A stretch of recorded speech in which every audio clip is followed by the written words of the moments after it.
चलिए क्लास को फ्रेंड्स हम लोग स्टार्ट करते हैं। आज का यहाँ पे पहला क्वेश्चन कहते हैं ना कि राज्यों में से किस में भारत की सबसे बड़ी अंतर्देशीय लवणीय आर्द्र भूमि है। ठीक है जी, भारत मतलब ऐसा कौन सा राज्य जिसमें सबसे बड़ी अंतर्देशीय लवणीय आर्द्र भूमि है। कैसा भूमि है? लवणीय आर्द्र भूमि सबसे ज्यादा जो है ना सबसे बड़ा किस राज्य में है। बहुत ही शानदार क्वेश्चन है फ्रेंड्स, याद कर लीजिएगा, राजस्थान में। ठीक है, पहला का यहाँ पे फ्रेंड्स डी आपका हो गया, राजस्थान यहाँ पे सही जवाब है, पहला का ऑप्शन नंबर डी हो गया। ठीक है, चलिए ना तो दूसरा, भारत में सबसे अधिक दाल का उत्पादन कौन सा राज्य करता है। भारत में सबसे अधिक दाल का उत्पादन भारत कौन सा राज्य करता है। बहुत अच्छा क्वेश्चन है, ये क्वेश्चन कल भी बता चुका है। ठीक है, एक दो क्वेश्चन जो है ना कल भी हम बता दिए थे, तो देखते हैं इसका आंसर कौन बता पाता है। ठीक है, गलत मत करिएगा, और गलत होता भी है तो कोई बात नहीं है, याद कर लेना। ठीक है, चलिए तो यहाँ पे फ्रेंड्स सही जवाब मध्य प्रदेश करता है। ठीक है फ्रेंड्स, मध्य प्रदेश आपका सही जवाब हो जाएगा। भारत में सबसे ज्यादा दाल का जो उत्पादन होता है जो मध्य प्रदेश राज्य के द्वारा किया जाता है। आगे चलते हैं तीसरा, भारत में ऑपरेशन फ्लड कार्यक्रम कब से स्टार्ट हुआ था। ऑपरेशन फ्लड कार्यक्रम कब से स्टार्ट हुआ था, कमेंट करेंगे। तीसरा के यहाँ पे सही जवाब क्या होगा। ठीक है, चलिए क्या होगा सही जवाब। तो फ्रेंड्स भारत में ऑपरेशन फ्लड कार्यक्रम कब से स्टार्ट हुआ था जी। तीसरा का यहाँ पे सही जवाब पता है कब से स्टार्ट हुआ था जी, 1970 आपका सही जवाब हो गया। ठीक है जी, तीसरा का बी यहाँ पे सही जवाब है, 1970 से स्टार्ट हुआ था। बहुत अच्छा, जितने भी लोग ऑप्शन नंबर बी लगा दिए। आगे चलते हैं चौथा, भारत में कौन सी नकदी फसल महाराष्ट्र में पैदा नहीं होती है। इसमें से कौन सा नकदी फसल है जो महाराष्ट्र में पैदा नहीं होती है। कमेंट करेंगे, आंसर क्या होगा इसका, गन्ना, तिलहन, कपास या फिर रबड़। चौथा नंबर क्वेश्चन का सही जवाब बताएंगे, बताइए आंसर क्या होगा। ठीक है, तो चौथा नंबर क्वेश्चन का सही जवाब रबड़ जो है फ्रेंड्स, रबड़ जो होता है ये कहाँ, ये फ्रेंड्स महाराष्ट्र में पैदा नहीं होती है। चौथा का आपका डी हो जाएगा। बहुत ही शानदार क्वेश्चन है, क्वेश्चन को याद कर लीजिएगा। आगे चलते हैं पांचवा, गलत युग्म को फ्रेंड्स पहचानना है। ठीक है जी, गलत युग्म को पहचानिए। चाय फ्रेंड्स असम में होता है ज्यादा, मूंगफली के लिए बिहार प्रसिद्ध है, नारियल केरल में होता है, फिर गन्ना उत्तर प्रदेश। आंसर क्या होगा इसका, क्वेश्चन क्या पूछ रहा है आपसे, गलत युग्म को पहचानना है। ठीक है, पांचवा का सही जवाब बताइए, पांचवा का सही जवाब बताइए जी, आंसर क्या होगा इसका। ठीक है, इसमें से कौन सा गलत होगा फ्रेंड्स, मूंगफली जो है ना, मूंगफली फ्रेंड्स बिहार में नहीं होता मतलब। ठीक है, तो ऑप्शन नंबर यहाँ पे बी देख लीजिए, गलत हो गया आपका। ठीक है, पांचवा का बी आपका सही जवाब है, बाकी सभी ऑप्शन सही है। ठीक है, आगे चलते हैं 6 नंबर क्वेश्चन की ओर। इसमें से खरीफ फसल कौन सी है जी, कमेंट करिए। इसमें से खरीफ फसल कौन सी है, कमेंट करेंगे। ठीक है, बताइए खरीफ फसल कौन सी है, निम्नलिखित में से खरीफ फसल कौन सी है। ठीक है जी, कमेंट करिए। चलिए फ्रेंड्स कमेंट करिए। ठीक है जी, इसमें से खरीफ फसल कौन सी होती है फ्रेंड्स, सुन लीजिए। चावल जो होता है, चावल फ्रेंड्स खरीफ फसल में होता है। बहुत अच्छा क्वेश्चन है। और खरीफ फसल में कौन कौन सा होता है देख लीजिए, बताते हैं आपको। ठीक है, कि खरीफ फसल कौन सी होती है फ्रेंड, पता है कौन कौन सा होता है। चावल हो गया खरीफ फसल आपका, बताते हैं। एक तो चावल होता है फ्रेंड्स, चावल हो गया फ्रेंड्स आपका, मक्का भी खरीफ फसल होता है। ठीक है, चावल हो गया, मक्का, बाजरा, और बताते हैं जो जो खरीफ फसल होता है। ठीक है जी, बाजरा हो गया, उसके बाद फ्रेंड्स सोयाबीन हो गया, सोयाबीन भी खरीफ फसल होता है। ठीक है, सोयाबीन हो गया। अभी जो खेत में लगा हुआ ना, जो अभी जो कट रहा, धान जो कट रहा ना, मतलब वो फ्रेंड्स क्या था, वो खरीफ फसल ही है। इसके बाद फ्रेंड्स रबी फसल रहेगा, इस चीज को आप ध्यान रखिएगा। बहुत अच्छा क्वेश्चन है। ठीक है, आगे चलते हैं हम लोग 7 नंबर क्वेश्चन की ओर चलते हैं। इसमें से कौन सा युग में सुमिलित नहीं है, मतलब गलत इसमें से कौन सा है, सुमिलित नहीं है मतलब गलत इसमें से कौन सा है। ठीक है, चलिए बताइए जी, यहाँ पे आंसर क्या होगा इसका। ठीक है जी, इसमें से कौन सा युग में सुमिलित नहीं मतलब गलत कौन सा है। सांबर झील राजस्थान में है, लोनार झील मध्य प्रदेश में है, चिल्का झील उड़ीसा में है, कोलेरू झील मध्य प्रदेश में है। इसमें से कौन सा गलत है। ठीक है, ये बताना आपको, बता कमेंट करिए जी। ठीक है, सांतवा का आंसर क्या होगा, लोनार झील किस राज्य में है, कोई बता सकता है। ठीक है, तो फ्रेंड्स सुन लीजिए, पता है कौन सा गलत है जी, ये फ्रेंड्स जो कहा गया ना ऑप्शन बी लुनार झील, ये फ्रेंड्स मध्य प्रदेश में, यही गलत है। ठीक है जी, यही वाला गलत है फ्रेंड्स, सुन लीजिए, बाकी सभी ऑप्शन सही हो जाएगा। लुनार झील किस राज्य में जी, लुनार झील जो है ना महाराष्ट्र में है। ठीक है, यहाँ पे एमएस लिख दे रहे हैं हम, एमएस मतलब क्या होगा, महाराष्ट्र। तो फ्रेंड्स लुनार झील जो है ना ये महाराष्ट्र में है, यही वाला ऑप्शन गलत था। तो क्वेश्चन को अच्छे से देख लीजिए, बाकी ये जिसमें जो है ना तीनों ऑप्शन सही हो जाएगा। ठीक है, तो सांतवा का बी किसका किसका आया था, बहुत अच्छा, जितने भी लोग बी लगा दिए हैं। आगे चलते 8 नंबर क्वेश्चन की ओर। गिरनार पहाड़ियां कहाँ पे है जी, बताइए गिरनार की पहाड़ियां कहाँ अवस्थित है, गुजरात में, बिहार, कर्नाटक या फिर राजस्थान में। कमेंट करिए आंसर क्या होगा इसका। ठीक है,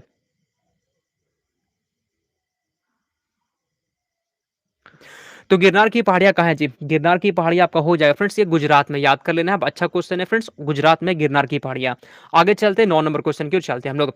महानदी, नर्मदा और सोन नदियां कहां से निकलती है, कमेंट करिए। नौवा का आंसर क्या होगा, महानदी, नर्मदा तथा सोन नदियां कहां से निकलती है। चलिए फ्रेंड्स कमेंट करिए। कमेंट करिए, बहुत अच्छा क्वेश्चन है, गलत मत करिएगा फ्रेंड्स। ये सभी जो है ना, ये कहाँ से निकलती है जी? ये फ्रेंड्स अमरकंटक पहाड़ी से निकलती है। बहुत ही वीवीआई क्वेश्चन, इसको लगा लीजिएगा। ऐसा क्वेश्चन जो है ना एग्जाम में पूछा गया है। महानदी, नर्मदा और सोन नदी जो है फ्रेंड्स, ये जो है ना अमरकंटक से फ्रेंड्स निकलती है। नौवां का आपका डी हो जाएगा। बहुत अच्छा, जितने भी लोग ऑप्शन नंबर डी लगा दिए हैं बिल्कुल सही जवाब है। आगे चलते हैं 10 नंबर क्वेश्चन की ओर। भारत का प्रथम राष्ट्रीय उद्यान कौन सा था? भारत का पहला राष्ट्रीय उद्यान कौन सा है? ठीक है, लाइक और शेयर क्यों नहीं करते हैं? ईमानदारी से जो है ना आप सभी कर दिया करिए, एकदम समझदार बच्चा की तरह। ठीक है, मुझे बार बार बीच में ना बोलना पड़े, मुझे बोलने में भी खराब लगता है। ठीक है, आप लोग खुद समझदार समझदार हैं तो समझा करिए कि सर कितना मेहनत करते होंगे। ठीक है, तो कर दिया करिए आप सभी। ठीक है, चलिए, तो भारत का प्रथम राष्ट्रीय उद्यान कौन सा है जी? तो 10वां का फ्रेंड्स यहाँ पे पता है क्या होगा आंसर? सबसे जो है ना, सबसे प्रथम राष्ट्रीय उद्यान फ्रेंड जिम कॉर्बेट है। ठीक है जी, जिम कॉर्बेट फ्रेंड्स किस ऑप्शन में है? डी में है, देख लीजिए। तो फ्रेंड जिम कॉर्बेट जो है ना, जिम कॉर्बेट जो है फ्रेंड्स, ये भारत का सबसे प्रथम राष्ट्रीय उद्यान है। फ्रेंड जिम कॉर्बेट कहाँ है? अच्छा, इसकी स्थापना कब हुई थी? क्वेश्चन को ध्यान से याद करिए, सुनिए। जिम कॉर्बेट की स्थापना हुआ था फ्रेंड्स, पता कब हुआ था? 1936 में हुआ था। ठीक है, 1936 में इसका स्थापना हुआ था। और ये किस राज्य में है? ये फ्रेंड्स पता है जी, उत्तराखंड में है। ठीक है, यूटी यहाँ पे लिख दे रहा है। ठीक है जी, उत्तराखंड में है।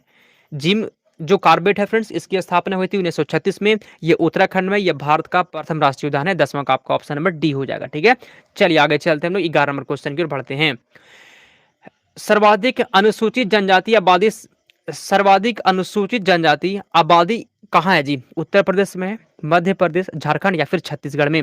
कमेंट करेंगे यहाँ पे सही जवाब क्या होगा? क्या होगा? चांदनी सिंह कमेंट करिए, निशिता कुमारी, आनंद, खुशबू, बताइए फलकनाथ, आंसर क्या होगा इसका? ठीक है, तो 11 के यहाँ पे सही जवाब है फ्रेंड्स, ये मध्य प्रदेश में हो जाएगा। ठीक है जी, सर्वाधिक अनुसूचित जनजाति की बात हो रहा था, मध्य प्रदेश आपका सही जवाब है। 11 का बी हो जाएगा। ठीक है, आगे चलते हैं 12 नंबर क्वेश्चन।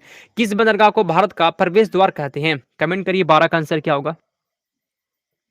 किस बंदरगाह को भारत का प्रवेश द्वार कहा जाता है? ठीक है, चलिए फ्रेंड्स कमेंट करिए, किस बंदरगाह को? फ्रेंड्स कोलकाता बंदरगाह को। ठीक है जी, कोलकाता बंदरगाह को पता है क्या कहते हैं? भारत का प्रवेश द्वार कहते हैं। 12 का ऑप्शन में आपका डी हो जाएगा। बहुत ही शानदार क्वेश्चन, याद कर लीजिएगा। ठीक है, चलिए 12 का यहाँ पे, चलिए बिल्कुल सही जवाब है जी। आगे चलते हैं 13 नंबर क्वेश्चन की ओर चलते हैं। गारो जनजाति असम की है, मणिपुर, मिजोरम या फिर मेघालय की? कमेंट करेंगे यहाँ पे 13 का सही जवाब क्या होगा। ठीक है, गारो जनजाति किस राज्य की है? ठीक है, चलिए फ्रेंड्स कमेंट करेंगे यहाँ पे 13 का सही जवाब देख लेते हैं, कौन इसका आंसर बताता है। ठीक है, तो फ्रेंड्स सुन लीजिए, गारो जनजाति जो है ना, ये मेघालय की फ्रेंड्स प्रमुख जनजाति है। ठीक है, गारो फ्रेंड्स कहाँ की है? मेघालय की हो जाएगी। 13 का आपका डी हो गया। ये फ्रेंड्स यहाँ की जो है ना प्रमुख जनजाति है। ठीक है, गारो जनजाति जो है वो मेघालय राज्य की प्रमुख जनजाति है। ऑप्शन आपका डी हो जाएगा। बहुत अच्छा, बिल्कुल सही जवाब है। ठीक है जी, चलिए आगे चलते हैं 14 नंबर क्वेश्चन की ओर चलते हैं। भारत में सबसे ज्यादा ताप विद्युत उत्पन्न करने वाला राज्य कौन सा है? सबसे ज्यादा ताप विद्युत उत्पन्न करने वाला राज्य कौन सा है? चलिए कमेंट करिए जी, 14 नंबर क्वेश्चन का सही जवाब क्या होगा? ठीक है, बताइए, कमेंट कर दीजिए आप सभी, आंसर क्या होगा इसका? तो फ्रेंड्स यहाँ पे 14 का सही जवाब जी महाराष्ट्र हो जाएगा। ठीक है जी, महाराष्ट्र यहाँ पे सही जवाब है। सबसे ज्यादा ताप विद्युत उत्पन्न करने वाला जो राज्य है फ्रेंड्स, ये आपका हो जाएगा महाराष्ट्र। 14 का बी हो गया। आगे चलते हैं 15 नंबर क्वेश्चन। कोडरमा किस खनिज के उत्खनन के लिए प्रसिद्ध है? 15 का आंसर बताइए तो क्या होगा आंसर इसका? बहुत भी क्वेश्चन है, बताइए कोडरमा किस खनिज के उत्खनन के लिए प्रसिद्ध है? ठीक है फ्रेंड्स, कमेंट करेंगे यहाँ पे 15 का सही जवाब क्या होगा? बहुत अच्छा क्वेश्चन है। कोडरमा जो है ना फ्रेंड्स, ये अभ्रक के लिए। ठीक है जी, कोडरमा कहाँ है फ्रेंड्स? ये कोडरमा झारखंड में है। और ये फ्रेंड्स अभ्रक के उत्खनन के लिए, ठीक है जी, अभ्रक के उत्खनन के लिए प्रसिद्ध है फ्रेंड्स। 15 का आपका ऑप्शन नंबर डी हो जाएगा। जितने लोग 15 का डी लगा दिए हैं बिल्कुल सही जवाब आपका। ठीक है, कोडरमा जो है ना, ये अभ्रक के उत्खनन के लिए प्रसिद्ध है। 15 का डी हो गया। बहुत अच्छा, जितने लोग ऑप्शन नंबर डी लगा दिए, अभ्रक इसका सही जवाब हो जाएगा। 16 झरिया कोयला क्षेत्र झारखंड के किस जिले में है? कमेंट करिए, झरिया कोयला क्षेत्र जो है ना झारखंड के किस जिले में है जी? कमेंट करिए, चलिए बताइए आंसर क्या होगा इसका?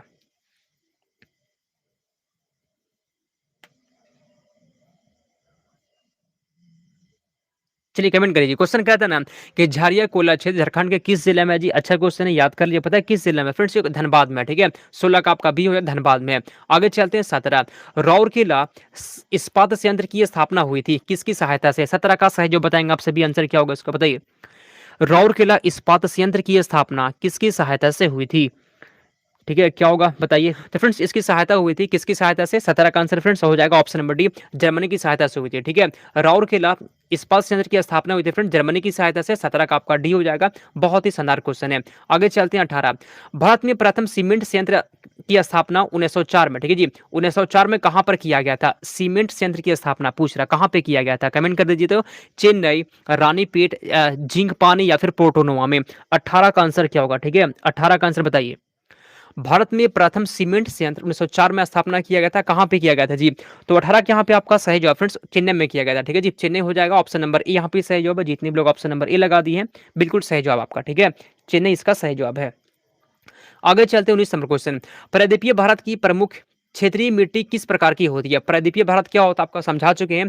प्रायद्वीपीय भारत मतलब होता है फ्रेंड्स, देखिए ये नीचे वाला भाग जो है ना, ये फ्रेंड्स ये भारत का नक्शा बना रहे हैं, तो फ्रेंड्स ये जो नीचे वाला भाग है ना, इसको फ्रेंड्स प्रायद्वीपीय भारत कहा जाता है। ठीक है, तो इस एरिया में किस मिट्टी की मतलब किस प्रकार की मिट्टी फ्रेंड्स पाई जाती है? 19 का आंसर बताएंगे आप सभी। बहुत अच्छा क्वेश्चन है, बताइए तो। ठीक है, तो फ्रेंड्स 19 का आपका सही जवाब पता है फ्रेंड्स, लाल मिट्टी पाई जाती है। 19 का ऑप्शन नंबर आपका ये हो जाएगा, लाल मिट्टी यहाँ पे सही जवाब है, याद कर लेना। ठीक है, आगे चलते हैं 20 नंबर क्वेश्चन। महाराष्ट्र के अधिकांश क्षेत्र में किस प्रकार की मिट्टी पाई जाती है? भी क्वेश्चन है, कमेंट करेंगे। ठीक है, मिट्टी का क्वेश्चन एग्जाम में पूछता है भी है। ठीक है, चलिए बताइए, महाराष्ट्र में अधिकांश क्षेत्र में किस प्रकार की मिट्टी पाई जाती है? ठीक है, चलिए 20 नंबर क्वेश्चन का सही जवाब क्या होगा जी? महाराष्ट्र में फ्रेंड्स, ठीक है, किस प्रकार की मिट्टी पाई जाती है? फ्रेंड्स काली मिट्टी हो जाएगा। ऑप्शन नंबर यहाँ पे देख लीजिए किसी में है। ठीक है जी, तो फ्रेंड्स यहाँ पे रेगुड़ मिट्टी आपका सही जवाब हो जाएगा। महाराष्ट्र में पता है किस प्रकार की मिट्टी पाई जाती है? फ्रेंड्स रेगुड़ मिट्टी पाई जाती है। 20 का ऑप्शन नंबर आपका ए हो जाएगा। ठीक है, बहुत अच्छा, जितने भी लोग जो है ना ऑप्शन नंबर यहाँ पे ए लगा दिए, बिल्कुल सही जवाब है। ठीक है जी, बहुत अच्छा। आगे चलते हैं 21 नंबर क्वेश्चन की ओर चलते हैं। काजू का सबसे बड़ा उत्पादक राज्य कौन सा है? उत्पादक राज्य या फिर उत्पादक देश से क्वेश्चन जो है ना एग्जाम में बनता है, तो इस चीज पे आप ध्यान रखना है। ठीक है, चलिए बताइए, काजू का सबसे बड़ा उत्पादक राज्य कौन है? काजू का सबसे बड़ा उत्पादक राज्य कौन है जी? तो फ्रेंड्स आपका 21 का यहाँ पे आपका सही जवाब हो जाएगा। काजू की बात करें फ्रेंड्स, ये जो है ना सबसे ज्यादा कहाँ होता है? महाराष्ट्र में होता है। ठीक है फ्रेंड्स, ऑप्शन नंबर ए आपका सही जवाब है। 21 का ऑप्शन नंबर ए हो जाएगा। बहुत अच्छा, जितने भी लोग ऑप्शन नंबर यहाँ पे ए लगा दिए। ठीक है, चलिए आगे चलते हैं हम लोग अगले क्वेश्चन की ओर बढ़ते हैं। 22 नंबर क्वेश्चन कहता है जी, इसमें से किस देश को हजार झीलों की भूमि कहा था? ठीक है, किस देश को हजार झीलों की भूमि कहते हैं? 22 का आंसर क्या होगा बताइए। ठीक है, चलिए फ्रेंड्स कमेंट करेंगे। तो 22 का पता आंसर क्या होगा जी? फ्रेंड्स फिनलैंड को कहते हैं। ठीक है जी, फिनलैंड को कहते हैं फ्रेंड्स। ऑप्शन नंबर आपका ये हो गया। जितने भी लोग 22 का ऑप्शन नंबर ये लगा दिए हैं, बिल्कुल सही जवाब है। आगे चलते हैं हम लोग अगले क्वेश्चन की ओर चलते हैं। ठीक है, 30, भारत में दूध उत्पादन अग्रणी राज्य कौन सा जी? मतलब कहने का मतलब है ना कि भारत में दूध का उत्पादन में अग्रणी राज्य कौन है? सबसे आगे कौन सा राज्य है जो दूध उत्पादन करता है? कमेंट करिए आंसर क्या होगा। ठीक है, चलिए, तो 23 का आपका सही जवाब पता है उत्तर प्रदेश से। ठीक है जी, उत्तर प्रदेश में जो है ना सबसे ज्यादा दूध का उत्पादन होता है। 23 का आपका डी हो जाएगा। बहुत अच्छा नीतीश, ठीक है, मेहनाज कौसर, ठीक है, जिकिरा आमिर, खुशी सिंह, मेहरुनिसा, स्वीटी, ठीक है, श्वेता, मोनिका, विक्की, निशिता, बहुत अच्छा। आगे चलते हैं 24, इसमें से कौन सा शहर जो है ना अंगूरों की पैदावार के लिए प्रसिद्ध है? अंगूर सबसे ज्यादा किस मतलब कहाँ पे होता है? नासिक में, नागपुर, ठीक है, सोलापुर या फिर उज्जैन में? कमेंट करेंगे। मैथ नहीं रहता है। ठीक है जी, मैथ नहीं रहता है उसमें, पीडीएफ में मैथ नहीं रहेगा। चलिए, तो 24 का कौन बताएगा आंसर? फ्रेंड 24 का सही है फ्रेंड, नासिक में होता है। ठीक है, नासिक में होता है, याद कर लेना है, ऐसा क्वेश्चन एग्जाम में पूछता भी है। आगे चलते हैं 25, कालिंदी डॉट डॉट नदी का दूसरा नाम है? बताइए, कालिंदी जो है ना किस नदी का दूसरा नाम है? कमेंट करेंगे। 25 का आंसर क्या होगा? कालिंदी किस नदी का दूसरा नाम है? ठीक है फ्रेंड्स, कमेंट करेंगे। कालिंदी जो है ना किस नदी का दूसरा नाम होता है जी? 25 का आपका सही जवाब है कालिंदी जो है ना फ्रेंड्स यमुना नदी का। ठीक है जी, यमुना नदी का दूसरा नाम होता है जी कालिंदी। 25 का यहाँ पे सी हो गया। 25 का सी और कौन बताया था? ठीक है, चलिए बहुत अच्छा फ्रेंड, जितने भी लोग जो है ना ऑप्शन नंबर सी लगा दिए, कालिंदी जो है ना यमुना नदी का दूसरा नाम है। ऑप्शन नंबर यहाँ पर सी हो गया। आगे चलते 26, मनुष्य में ऐच्छिक गतियों का नियंत्रण किसके द्वारा होता है? कमेंट करिए, मनुष्य में ऐच्छिक गतियों का नियंत्रण जो है ना किसके द्वारा होता है? सेरिब्रम के द्वारा, थायराइड, सेरिबेलम, इसमें से कौन है? 26 का आंसर बताएंगे। 26 का आंसर क्या होगा? कमेंट करिए, अच्छा क्वेश्चन है। मनुष्य में ऐच्छिक गतियों का नियंत्रण किसके द्वारा होता है? ठीक है, किसके द्वारा नियंत्रण होता है जी? कमेंट करिए। तो मनुष्य में ऐच्छिक गतिविधियों का जो नियंत्रण होता है फ्रेंड किसके द्वारा होता है? तो फ्रेंड्स याद कर लीजिए, सेरिबेलम के द्वारा होता है। ठीक है जी, 26 का आपका सी हो जाएगा। आगे चलते हैं 27, किसी अमलगम का एक घटक हमेशा क्या होता है? आयरन होता है, कॉपर, जिंक या फिर पारा होता है? कमेंट करेंगे, आंसर क्या होगा बता दीजिए। ठीक है जी, बता दीजिए आंसर क्या है। किसी अमलगम का एक घटक हमेशा क्या होता है? तो 27 का फ्रेंड्स यहाँ पे सही जवाब पता है क्या होता है फ्रेंड्स? पारा होता है, ठीक है? 27 का डी हो गया, बहुत अच्छा जितने भी लोग ऑप्शन नंबर डी लगा दिए हैं।